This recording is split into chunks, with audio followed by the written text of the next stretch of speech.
So even though I love tech in general, it is kind of difficult to get excited about routers, but today we have something from D-Link that I think is really game changing. Hey guys, I am Siddharth and the D-Link R15 is an AX1500 Wi-Fi 6 router with Eagle Pro AI, which we will talk about, but at its price point of just $46 or around 3500 rupees in India, I really can't believe that we have a Wi-Fi 6 router that performs well, because its closest rival is of course the TP-Link Archer AX10, but this actually costs 1000 rupees less than that, while also offering some extremely important features that was lacking. So let's talk about that.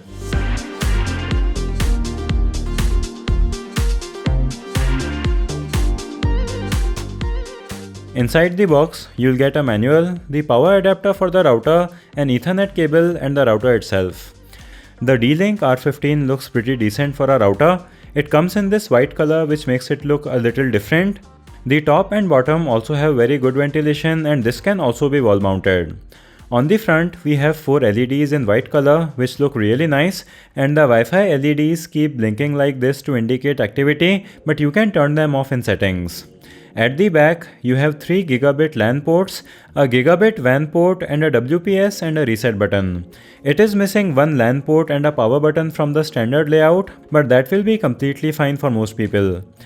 The setup of this router is quite simple with D-Link's Wizard, and the overall interface is not the most visually pleasing, but it gets the job done and it is a significant improvement over its previous version. You can access all of the features here. We have parental controls that can be scheduled. There is a quality of service feature that is easier to use than before. The router offers a firewall and you can configure port forwarding and can also configure VPN. You can also use the Eagle Pro AI app to control these functions with your phone from any location, as we have cloud integration here, and the router also offers voice control integration with Google Home and Alexa. This is a Wi-Fi 6 router with 2x2 MoMeMo, so you get all of the advantages of that over Wi-Fi 5 routers like OFDMA, client scheduling and lower latencies for gaming. You of course also get higher speeds with the Wi-Fi AX standard, and I think that this is the lowest priced Wi-Fi 6 router that I have seen from a reputed brand. But just because it is affordable doesn't mean that it is lacking in performance, because we are getting really great speeds on it. With my ROG Phone 3, which is a Wi-Fi 6 device, I was able to get around 750 Mbps on the 5 GHz network with my phone almost touching the router. Then in the next room with one brick wall in between, I got 660 Mbps, which is actually really great. And finally in my company office, which has multiple brick walls in between, I got 360 Mbps, which is significantly higher than the AX10. The performance on the 2.4 GHz network was slightly lower than what I am used to seeing with other routers in this budget, as I got 86 Mbps with my phone close to the router. I got 77 Mbps in the next room with a result of 68 Mbps in the company office. You will probably only use the 2.4 GHz band for less demanding devices, so this would probably not be an issue. The range of this router is what you would expect from something in this price range, and it is good enough for a single flat or home of around 2000 to 2500 square feet. The R15 offers artificial intelligence with its Eagle Pro AI engine, which D-Link says keeps your devices on optimal channels and makes use of intelligent beamforming that this router supports. You can toggle the AI optimizer on or off in settings, and I tried checking if it made a difference, and I did seem to get slightly lower speeds with the optimizer turned off in my tests.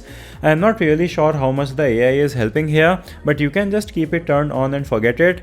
It could help more when you have a lot of devices connected. Do give this video a thumbs up if you are liking it so far. Now if you have watched any of my TP-Link router reviews, you would know how much I hate the fact that none of them offer a range extender mode, including their much more expensive models. But the D-Link R15 actually offers a range extender and a bridging mode, and you can also use multiple of these routers or use D-Link's range extenders to create a mesh network. I tried using this as a range extender with my AX73 and I was able to get really good speeds, and this is such an essential feature that keeps your old routers from turning into e-waste.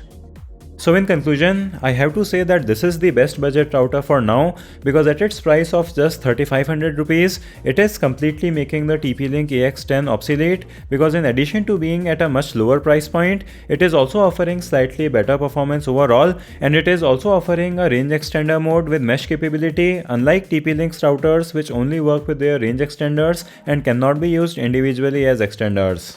The only downsides with this router are that the interface isn't as easy to use and that it is offering slightly lower speeds on the 2.4 GHz band, but these are not major issues. This also lowers the entry point in price for a good Wi-Fi 6 router, and this is in fact so good that it is also providing a better value for money than the TP-Link Archer C6, which was my recommendation for the best budget router, because even though this costs 1000 rupees more than the C6, it is offering Wi-Fi 6 and an extender mode with mesh.